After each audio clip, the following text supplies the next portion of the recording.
ಮೊದಲು ದೇವರ ಅಸ್ತಿತ್ವದ ಬಗ್ಗೆ ತಿಳ್ಕೋಬೇಕು ಅಂದರೆ ದೇವರು ಅಂತಕ್ಕಂಥ ಪದದ ಬಗ್ಗೆ ನಾವು ತಿಳ್ಕೋಬೇಕು.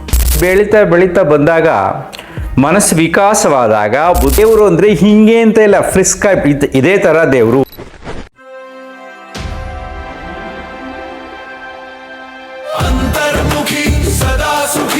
ನಮಸ್ಕಾರ ಸ್ನೇಹಿತರೆ. ಉತ್ತರ ಕರ್ನಾಟಕದ ಯುವಕರು, ನನ್ನ ಅಭಿಮಾನಿಗಳು ಪ್ರಶ್ನೆಗಳನ್ನು ಕೇಳಿದ್ದಾರೆ. ಅದೇನು ಪ್ರಶ್ನೆ ಅಂತ ನೋಡಿ ಆಡಿಯೋ ಹಾಕ್ತೀನಿ. ನಮಸ್ಕಾರ ಸರ್. ನಮಸ್ಕಾರ. ನಮಸ್ಕಾರ ಗುರುಗಳ. ನಮಸ್ಕಾರ. ನಾವು ಉತ್ತರ ಕರ್ನಾಟಕ ಹೇಳ್ರಿ ಗುರುಗಳ. ಇಲ್ಲಿ ನಿಮಗ ಶಿಷ್ಯರು ಬಾಳದಾರಿ ಗುರುಗಳ. ಹಾ, ನಿಮ್ ವಿಡಿಯೋ ಎಲ್ಲಾ ನೋಡ್ತಾರಿ. ಇಲ್ಲಿ ಒಟ್ರು ಕೂಡ ಒಂದ್ ಗುಂಪ್ ಮಾಡ್ಕೊಂಡ ಒಂದ್ ದಿವ್ಸ ಕ್ವಶನ್ ತಯಾರ್ ಮಾಡ್ಯಾರಿ ಗುರುಗಳ. ಹಾ ಹಾ, ಆ ಕ್ವಶನ್ ನಿಮ್ಗ ಕೇಳ್ಬೇಕಂತ ಹೇಳ್ರಿ. ಹಾ ಹೇಳಿ. ಅದ್ರ ಬಗ್ಗೆ ವಿಡಿಯೋ ಮಾಡ್ಬೇಕಂತ ಹೇಳ್ಯಾರಿ. ಹಾ ಹಾ. ಒಂದನೇ ಕ್ವಶನ್ ರೀ ಗುರುಗಳ, ದೇವರ ಅಸ್ತಿತ್ವದ ಬಗ್ಗೆ ನಿಮ್ಮ ಅಭಿಪ್ರಾಯ ಏನಂತ ಕೇಳ್ರಿ. ಆಮೇಲ್ರಿ ಗುರುಗಳ, ಮತ್ತ ಈ ಸೃಷ್ಟಿಯಿಂದ ರೀ ಏನ್ರ ಒಬ್ಬ ಸೃಷ್ಟಿಕರ್ತ ಇರಬೇಕಲ್ರಿ. ಈಗ ನಮ್ಮ ಹಿಂದ್ ಮಂದಿಲ್ಲ ಆ ದೇವ್ರ ಈ ದೇವ್ರ 108 ದೇವ್ರ ಹುಟ್ಟಿಸ್ಬಿಟ್ಟೈತ್ರಿ. ಈಗ ಪೈಲಕ ಮನುಷ್ಯಾಗ ಒಂದ್ ಊರಿಂದ ಇನ್ನೊಂದ್ ಊರ್ ಗೊತ್ತಿದ್ರಿ. ಆಮೇಲೆ ಭೂಮಿ ಗೊತ್ತಾತು, ಸೂರ್ಯ ಗೊತ್ತಾತು, ಆಮೇಲೆ ಮಿಲ್ಕಿ ವೇ ನಾವ್ ಗ್ಯಾಲಕ್ಸಿಗಳು ಗೊತ್ತದು, ಎಷ್ಟೋ ಭೂಮಿಗಳು, ಎಷ್ಟೋ ಲಕ್ಷಾಂತರ ಸೂರ್ಯಗಳು ಗೊತ್ತಾತ್ರಿ ಗುರುಗಳ. ಹಂಗ ಸ್ವಲ್ಪ ಸೃಷ್ಟಿಕರ್ತನ ಬಗ್ಗೆ ಹೇಳ್ಬೇಕಂತ ಹೇಳ್ಯಾರಿ. ಆಮೇಲೆ ಗುರುಗಳ, ಜೀವನದಲ್ಲಿ ಲಾಭ ಯಾವ್ದು ಹಾಗೂ ನಷ್ಟ ಆದ್ರೂ ಏನಂತ ಕೇಳ್ಯಾರ ನೋಡ್ರಿ ಗುರುಗಳ. ಲಾಭ ನಷ್ಟ? ಹಾ ರೀ, ಜೀವನದಲ್ಲಿ ಲಾಭರ ಏನ್ರಿ, ಜೀವನದಾಗ ನಷ್ಟರ ಏನ್ರಿ, ಲಾಭನ ಏನ್ರಿ ಅಂತ ಕೇಳ್ಯಾರಿ. ಓಹೋ, ಜೀವನದಲ್ಲಿ. ಹಾ, ಜೀವನದಲ್ರಿ. ಆಮೇಲೆ ಜೀವನದ ಮೂಲ ಉದ್ದೇಶ ರೀ ಏನ್ರಿ ಗುರುಗಳ. ಆಯ್ತು, ವಿಡಿಯೋ ಮಾಡ್ತೀನಿ ಬಿಡಿ. ಓಕೆ ಗುರುಗಳ. ಇನ್ನೊಂದ್ ಕ್ವಶನ್ ಇನ್ನ ಯಾರ್ದಾವ್ರಿ ಗುರು ಕ್ವಶನ್ ರೀ. ಹಾ, ಅಂದ್ರೆ ಇವ್ರು ಸ್ವಲ್ಪ ಊರಾಗಿ ಡೊಳ್ಳಿನ ಪದಾರ್ಥ ಹಾಡ್ತಾರ ಗೊತ್ತೇನ್ರಿ ಗುರುಗಳ. ಹಾ ಹಾ. ಹುಡುಗರಿಗೆ ಅವ್ರಿಗೆ ಇವ್ರಿಗೆ ವಿವಾದ ಆಗಿ ಕ್ವಶನ್ಗಳು ಹುಟ್ಟ್ಯಾವ್ರಿ ಗುರುಗಳು. ಹಾ ಹಾ ಹಾ ಹಾ ಹಾ. ಈ ಟೈಪ್ ರೀ. ಆಮೇಲೆ ದೇವ್ರ ಇದ್ದಂದ್ರ ಅವ್ ಹೆಂಗ ನಾವ್ ಅವ್ನ ಕೃತಜ್ಞತೆ ಸಲ್ಲಿಸ್ಬೇಕಂತೇಳಿ ನಿಮಗ್ ಕ್ವಶನ್ ಹಾಕ್ಯಾರ್ರಿ ಅವ್ರು. ಹಾ, ಓಕೆ ಓಕೆ ಓಕೆ. ಗಾಯನ ಸಂಘದವ್ರಿ ಗುರುಗಳ. ಸರಿ ಆಯ್ತು. ಆರಾಮದಿರ್ಲಿ ಗುರುಗಳ? ಹಾ, ಎಲ್ಲ ಆರಾಮಿದೆ. ನಿಮ್ ಕಡೆ ಎಲ್ಲ ಆರಾಮಿದ್ದೀರಾ? ಆರಾಮದಿರಿ ಗುರುಗಳ. ಎಲ್ಲಾ ನಿಮ್ ಪುಣ್ಯ ರೀ. ಏನ್ ಕೆಲಸ ಮಾಡ್ತೀರಿ? ಏನಿಲ್ಲ ಗುರು, ನಾವ್ ಸ್ಟೂಡೆಂಟ್ ಇದೀವಿ. ಅಲ್ಲೇ ಹೊಲ ಮಾಡ್ತೀವ್ರಿ, ಕೆಲಸ ಹೋಗ್ತೀವ್ರಿ, ಬರ್ತೀವ್ರಿ. ಎಲ್ಲಾ ಮಾತ್ ಕೇಳ್ತೀವ್ರಿ, ಅಗದಿ ಆರಾಮ್ ತಗದ ಮಾಡ್ತೀವ್ರಿ, ಊಟ ಮಾಡ್ತೀವ್ರಿ, ಕಂತು ನಿದ್ದೆ ಮಾಡ್ತೀವ್ರಿ. ಏನ್ ಮನ್ಯಾಂದ ಹನ್ಯಾ ಟೇಷನ್ ತಿಳ್ತು ಅಲ್ರಿ, ಕಮ್ಗ ಹಾಡಾಡ್ಕೋತ ಆರಾಮ್ ಇದೀವ್ರಿ ಗುರುಗಳ. ವೆರಿ ಗುಡ್, ಹಂಗೆ ಇರ್ರಿ. ನಿಮ್ ಆಶೀರ್ವಾದ ನಾ ಮ್ಯಾಗ ಇರ್ಬೇಕ್ರಿ. ಆಯ್ತು. ದೇವರ ನಿಮ್ಗೆ ಹೆಚ್ಚಿನ ಆಯುಷ್ ಕೊಡ್ಬೇಕಾದ್ರೆ ನೀವ್ ಹಿಂಗ ಏನೋ ಮುಂದ್ವರ್ಸಿದ್ರ ಇನ್ನ ಎಷ್ಟೋ ಹುಡುಗರು, ಎಷ್ಟೋ ಸಮಾಜ ಪರಿವರ್ತನೆ ಆಕೈತಿ ನಿಮ್ಮಿಂದ ರೀ. ಆಯ್ತ್ರಿ, ಒಳ್ಳೇದಾಗ್ಲಿ, ಮಾಡೋಣ. ಓಕೆ, ಕೇಳಿದ್ರಲ್ಲ. ಸೊ ಮೊದಲನೇ ಪ್ರಶ್ನೆ, ದೇವರ ಅಸ್ತಿತ್ವದ ಬಗ್ಗೆ ನಿಮ್ಮ ಅಭಿಪ್ರಾಯವೇನು? ಮೊದಲು ದೇವರ ಅಸ್ತಿತ್ವದ ಬಗ್ಗೆ ತಿಳ್ಕೋಬೇಕು ಅಂದರೆ ದೇವರು ಅಂತಕ್ಕಂಥ ಪದದ ಬಗ್ಗೆ ನಾವು ತಿಳ್ಕೋಬೇಕು. ತುಂಬ ಸರಳವಾಗಿ,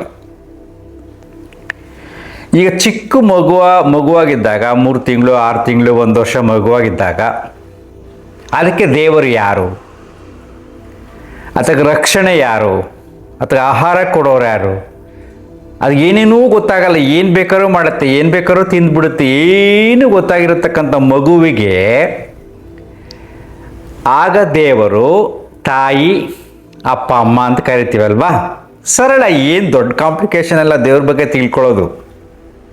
ಮಗು ಬೆಳೀತಾ ಅದಕ್ಕೆ ರಕ್ಷಣೆಗೆ ಯಾರು ಇರ್ತಾರೆ? ಅಪ್ಪ ಅಮ್ಮ ಇರ್ತಾರೆ. ಅದಕ್ಕೆ ತಾಯಿಯೇ ದೇವರು, ತಂದೆಯೇ ದೇವರು ಅಂತ ಕರಿತೀವಲ್ವ ನಾವು. ಅದಕ್ಕೆ ಸ್ವಲ್ಪ ಬುದ್ಧಿ ಹೇಳ್ಕೊಡ್ಬೇಕಲ್ಲ. ಆವಾಗ ಗುರುಗಳಿಗೆ ನಾವು ದೇವರು ಅಂತ ಕರಿತೀವಿ, ಬುದ್ಧಿ ತಿಳುವಳಿಕೆ ಕೊಡ್ತಕ್ಕಂಥ ಗುರುಗಳು. ಅದಕ್ಕೆ ಆಚಾರ್ಯ ದೇವೋ ಭವ ಅಂತ ಕರೆಯೋದು.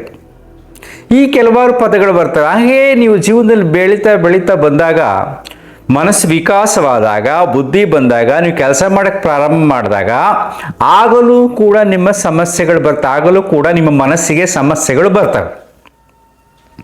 ಸೊ ಆ ಸಮಸ್ಯೆಗಳಿಗೆ, ಮನಸ್ಸಿನ ಗೊಂದಲಕ್ಕೆ ಉತ್ತರವನ್ನು ನಾವು ಹುಡುಕ್ತಾ ಹೋಗ್ತೀವಿ. ಸೃಷ್ಟಿಯನ್ನು ನೋಡ್ತಾ ಹೋಗ್ತೀವಿ, ಪ್ರಕೃತಿಯನ್ನು ನೋಡ್ತಾ ಹೋಗ್ತೀವಿ.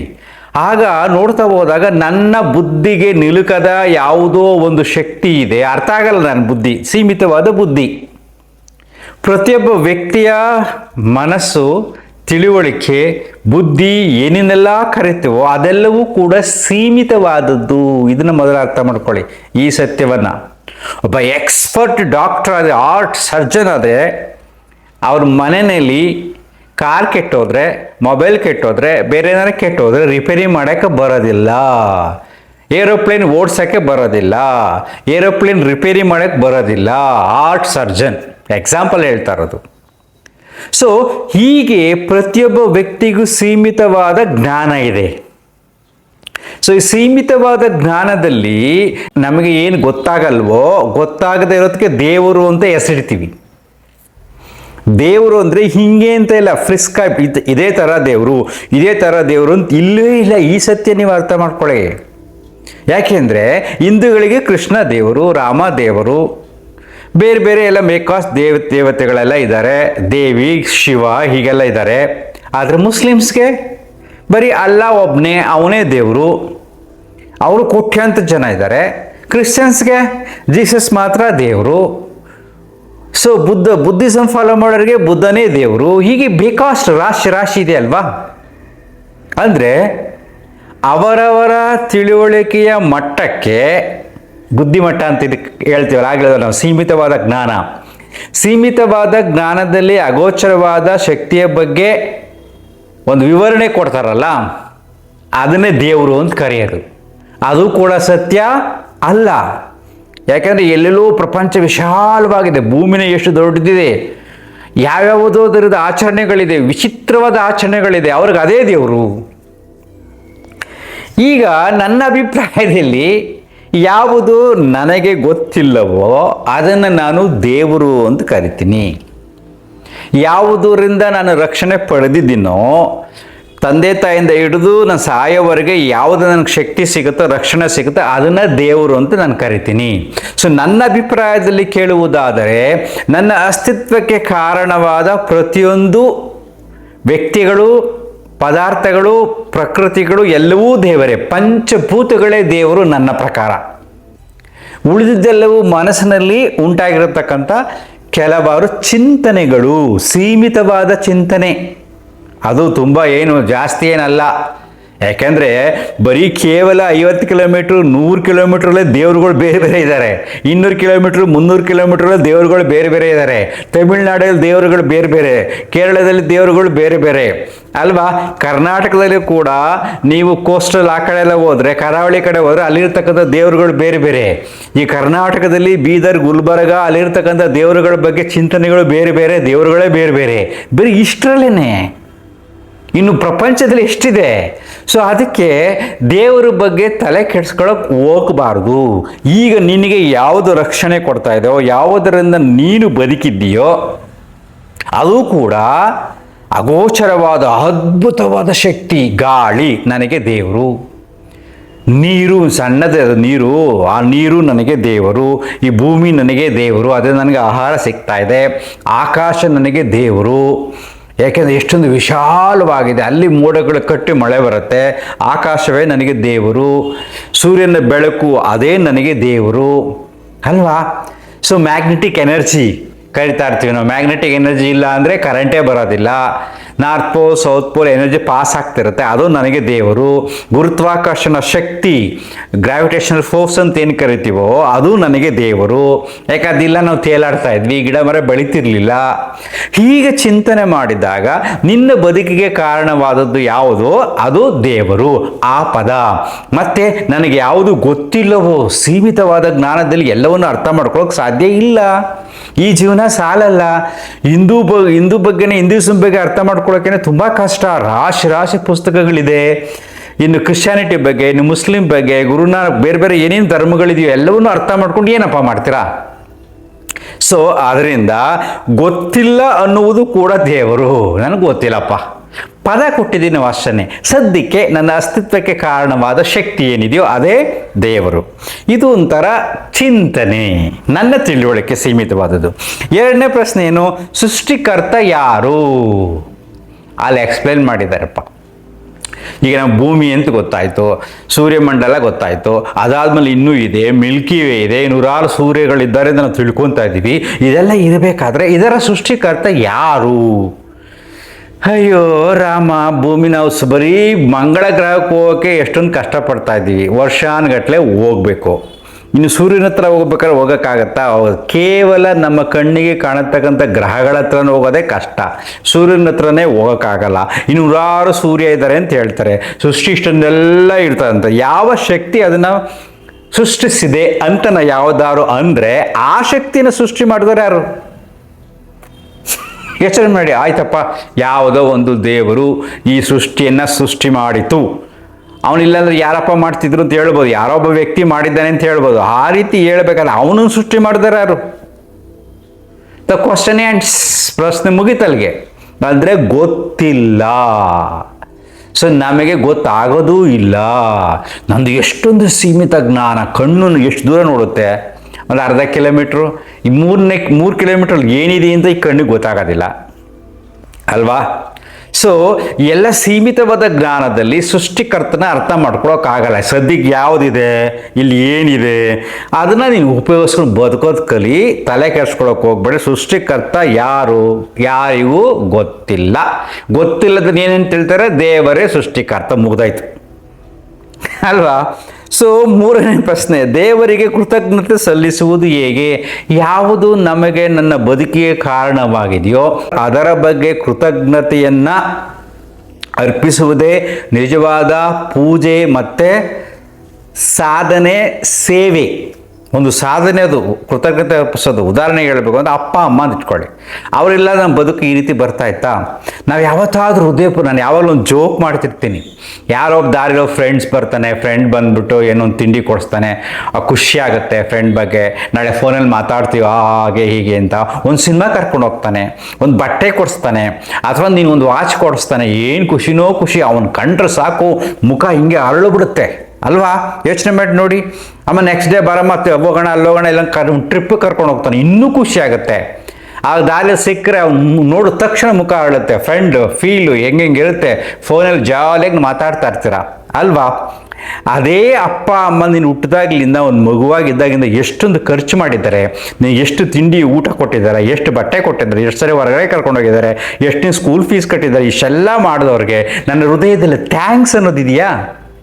ಅವ್ರು ನೋಡಿದಾಗ ನಿನ್ನ ಮುಖ ಹರಳಬೇಕು, ಇವರಿಂದ ನನ್ನ ಬದುಕು ನಿಂತಿದೆ, ಎಷ್ಟು ಚೆನ್ನಾಗಿದ್ದೀನಿ. ನೀನು ಒಳ್ಳೆ ಕೆಲಸ ಸಿಕ್ಕಿದಾಗ, ಒಳ್ಳೆ ಹೆಂಡತಿ ಸಿಕ್ಕಿದಾಗ, ಒಳ್ಳೆ ಮಕ್ಕಳಾದಾಗ, ನನ್ನನ್ನು ಹಿಂಗೆ ಸಾಕಿದ್ರು ನಮ್ಮ ಅಪ್ಪ ಅಮ್ಮ ಅಂತಕ್ಕಂಥ ಕೃತಜ್ಞತಾ ಭಾವ ನಿನ್ನಲ್ಲಿ ಬಂದಾಗಲೇ ನೀನು ಮನುಷ್ಯ. ಇಲ್ಲವಾದರೆ ನೀನು ಮೃಗ. ಕೆಲವಾರು ಪ್ರಾಣಿಗಳು ಅಟ್ಯಾಚ್ಮೆಂಟ್ ಇರುತ್ತೆ, ಕೆಲವು ಪ್ರಾಣಿಗಳು ಯಾಕೆ ದೊಡ್ಡದಾದ್ಮೇಲೆ ಅಪ್ಪ ಹೊರಟೋಗ್ಬಿಡ್ತವೆ. ಸೊ ತುಂಬ ಜನ ಮಕ್ಕಳುಗಳು ಪ್ರಾಣಿಗಳ ಥರ ಇರ್ತಾರೆ, ದೊಡ್ಡವರಾದ್ಮೇಲೆ ತಂದೆ ತಾಯಿಗಳ ಬಗ್ಗೆ ಗಮನನೇ ಇರಿಸೋದಿಲ್ಲ, ಅವ್ರ ಬಗ್ಗೆ ಕೃತಜ್ಞತೆನೇ ಇಲ್ಲ. ಕೃತಜ್ಞಹೀನವಾದ ಮನಸ್ಸಿನಲ್ಲಿ ನೆಮ್ಮದಿ ಇರಲ್ಲ, ಶಾಂತಿ ಇರಲ್ಲ, ಹೋರಾಟ ಇರುತ್ತೆ, ಸ್ವಾರ್ಥ ಇರುತ್ತೆ, ಮೃಗಗಳ ರೀತಿ ಬದುಕ್ತಾ ಇರ್ತಾರೆ ಅವರು. ಅರ್ಥ ಆಗ್ತಿದೆಯಾ? ಸೊ ಜೀವನದ ಉದ್ದೇಶ ದೇವರಿಗೆ ಕೃತಜ್ಞತೆ ಅರ್ಪಿಸುವುದು ಎಂದರೆ ಪ್ರಕೃತಿಯನ್ನು ನಾವು ಸರಿಯಾಗಿ ನೋಡ್ಕೋಬೇಕು, ಮಲಿನ ಮಾಡಬಾರದು. ನನ್ನ ಇರುವಿಕೆಗೆ ಕಾರಣವಾದರ ಬಗ್ಗೆ ನನಗೆ ಕೃತಜ್ಞತೆ ಇದ್ದರೆ ನೀನು ಪ್ರಕೃತಿಯ ಜೊತೆಯಲ್ಲಿ, ಪಂಚಭೂತಗಳ ಜೊತೆಯಲ್ಲಿ ನೀನು ಬದುಕ್ತಾ ಇದೆಯಾ ಅಂತ ಅರ್ಥ. So starting from the parents, ತಂದೆ ತಾಯಿಯಿಂದ ಕೃತಜ್ಞತೆ ಪ್ರಾರಂಭ ಆಗಬೇಕು. ಆಮೇಲೆ ಎಲ್ಲರೂ ನಿಮ್ಮ ಜೀವನದಲ್ಲಿ ಒಂದೊಂದು ಪಾತ್ರಗಳಲ್ಲಿ, ಒಂದೊಂದು ಹಂತಗಳಲ್ಲಿ ಅವರು ಬರ್ತಾ ಹೋಗ್ತಾರೆ ಅಲ್ವಾ? ಅಷ್ಟೇ. ನೆಕ್ಸ್ಟ್ ಕ್ವಶನ್ನು, ಜೀವನದ ಮೂಲ ಉದ್ದೇಶವೇನು? ಇದನ್ನ ಹೋಗಿ ನೀವು ಸನ್ಯಾಸಿಗಳಿಗೆ ಕೇಳಿ, ಅವ್ರ ಅಂತಾರೆ ಮುಕ್ತಿಯನ್ನು ಪಡೆಯುವುದು. ಆತ್ಮ, ಪರಮಾತ್ಮ, ಸ್ವರ್ಗ, ನರಕದ ಕಲ್ಪನೆ ಬರುತ್ತೆ. ಮುಕ್ತಿ ಅಂದರೆ ಸಮಸ್ಯೆಗಳಿಂದ ಮುಕ್ತಿ. ಈ ದೇಹವೇ ಒಂದು ದೊಡ್ಡ ಸಮಸ್ಯೆ ಅನ್ಕೊಂಡ್ಬಿಡ್ತಾರೆ. ಈ ದೇಹದಿಂದ ನಾನು ಮುಕ್ತನಾಗಬೇಕು, ದೇಹದಿಂದ ಮುಕ್ತನಾಗಿ ಆತ್ಮ ಹೊರಗಡೆ ಬಂದು ಮೇಲೋದ್ರೆ ಬಂಬಟ ಖುಷಿಯಾಗಿರುತ್ತೆ, ಸ್ವರ್ಗದಲ್ಲಿರುತ್ತೆ. ಅಲ್ಲಿ ಏನೇನು ಆಸೆಗಳಿದೆ ಎಲ್ಲವೂ ಫಲಿಸುತ್ತಂತಕ್ಕಂಥ ಭ್ರಮೆಯನ್ನು ಸೃಷ್ಟಿ ಮಾಡುವವರೇ ಜಾಸ್ತಿ ಈ ಭೂಮಿಯ ಮೇಲೆ. ಯಾರು ಸ್ವರ್ಗ ನರಕದ ಬಗ್ಗೆ, ಮುಕ್ತಿಯ ಬಗ್ಗೆ ಮಾತಾಡ್ತಾರೋ ಅವರ ಮನಸ್ಸು, ಅವರ ಸುಪ್ತ ಮನಸ್ಸು ಸಮಸ್ಯೆ ಸಿಲುಕಿದೆ ಅಂತ ಅರ್ಥ.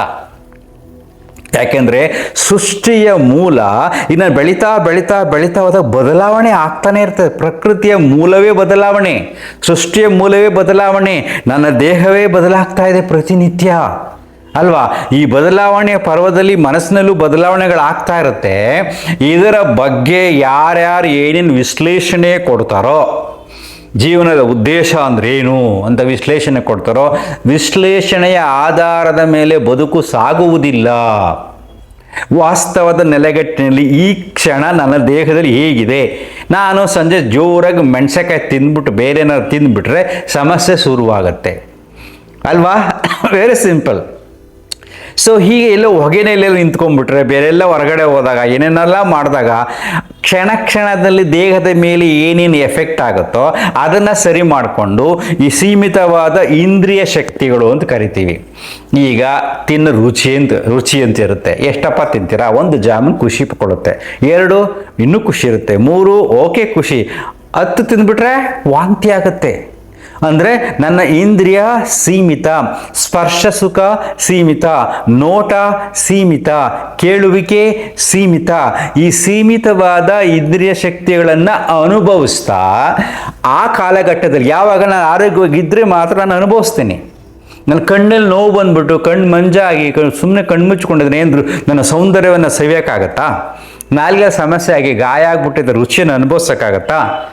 ಸೊ ಈ ಇಂದ್ರಿಯಗಳನ್ನು ಅಂದರೆ ಈ ದೇಹವನ್ನು ಸರಿಯಾಗಿ ಇಟ್ಕೊಂಡು ಅದಕ್ಕೆ ಹಿತವಾಗಿ ಮಿತವಾಗಿ ರುಚಿಯನ್ನು ಕೊಟ್ಟು, ಹಿತ ಮಿತ ರುಚಿಯನ್ನು ಅನುಭವಿಸಿ ಸಂತೋಷವಾಗಿ ಕ್ಷಣ ಕ್ಷಣ ಬದುಕುವುದೇ ಜೀವನದ ಉದ್ದೇಶ.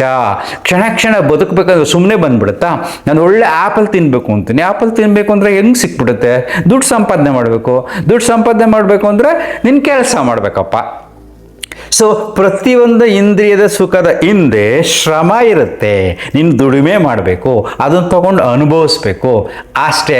ಅನುಭವಿಸ್ತಾ ಹೋದ್ರೂ ಕೂಡ ಸ್ವಲ್ಪ ದಿನಗಳಾದ ಮೇಲೆ ಅದು ಅರುಚಿ ಆಗ್ಬಿಡುತ್ತೆ, ರುಚಿನೂ ಕೂಡ ನನಗೆ ಸಿಗೋದಿಲ್ಲ, ನೋಟ ಮಂಕಾಗತ್ತೆ, ಎಲ್ಲ ಇಂದ್ರಿಯಗಳು ಮಂಕಾಗ್ತವೆ ಅಷ್ಟೇ. ಆಯಾಯ ಕಾಲಘಟ್ಟಕ್ಕೆ ತಕ್ಕಂತೆ ಈ ದೇಹ ಪಂಚೇಂದ್ರಿಯಗಳನ್ನು ಉಪಯೋಗಿಸ್ಕೊಂಡು ಏನು ಬೇಕೋ ಅನುಭವಿಸ್ಕೊಂಡು ನೋವನ್ನು ಕೊಡದೆ ಹಿತಮಿತವಾಗಿ ಅನುಭವಿಸ್ತಾ ನಗ್ನಗ್ತಾ ಖುಷಿಯಾಗಿರೋದೇ ಜೀವನದ ಉದ್ದೇಶ. ಅಂದರೆ ಜೀವನದ ಉದ್ದೇಶದಲ್ಲಿ ಪ್ರಮುಖವಾದ ಘಟ್ಟ ಯಾವುದಪ್ಪ ಅಂದರೆ ಬುದ್ಧಿ ಬಂದ ಆದಮೇಲೆ ಪ್ರೀತಿ ಬರಬೇಕು. ಅಂದರೆ ಪ್ರೀತಿ ಅಂದರೆ ಕೃತಜ್ಞತೆಯಿಂದ ಪ್ರೀತಿ ಶುರುವಾಗುತ್ತೆ.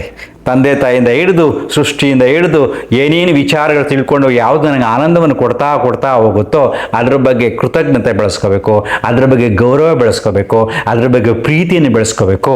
ಆಗ ಮನಸ್ಸು ವಿಕಾಸವಾಗುತ್ತೆ, ಮನಸ್ಸು ಆನಂದವಾಗುತ್ತೆ. ಇಷ್ಟೇ ಜೀವನದ ಉದ್ದೇಶ. ಸತ್ತ ಮೇಲೆ ಏನಾಗುತ್ತೆ ಅನ್ನತಕ್ಕಂಥದ್ದು ಒಂದು ಕಲ್ಪನೆ. ಬದುಕಿರುವಾಗ ಏನನ್ನು ಆ ಕ್ಷಣ ಕ್ಷಣ ಅನುಭವಿಸ್ತೀಯೋ ಅದೇ ವಾಸ್ತವ ಅಲ್ವಾ. ಇಷ್ಟು ಸಾಕು, ಇದೆಲ್ಲ ದೊಡ್ಡ ಕತೆ.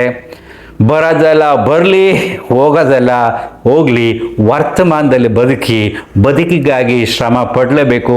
ಚೆನ್ನಾಗೆ ದುಡಿರಿ, ಚೆನ್ನಾಗೆ ತಿಂದದ್ದನ್ನು ಕರಗಿಸಿ ನೆಮ್ಮದಿಯಾಗಿ ನಿದ್ರೆ ಮಾಡಿ ಎಲ್ಲರ ಜೊತೆ ಪ್ರೀತಿಯಿಂದ ನಗುತ್ತಾ ಕಾಲ ಕಳೆಯಿರಿ. ಅಷ್ಟೇ ಸಾಕು. ಯಾವುದು ಅರ್ಥವಾಗಿಲ್ಲ ಅಂದರೆ ಎಲ್ಲವನ್ನು ಬಿಟ್ಟಾಕಿ ಅಂತರ್ಮುಖಿ, ಸದಾ ಸುಖಿ. ನಮಸ್ಕಾರ.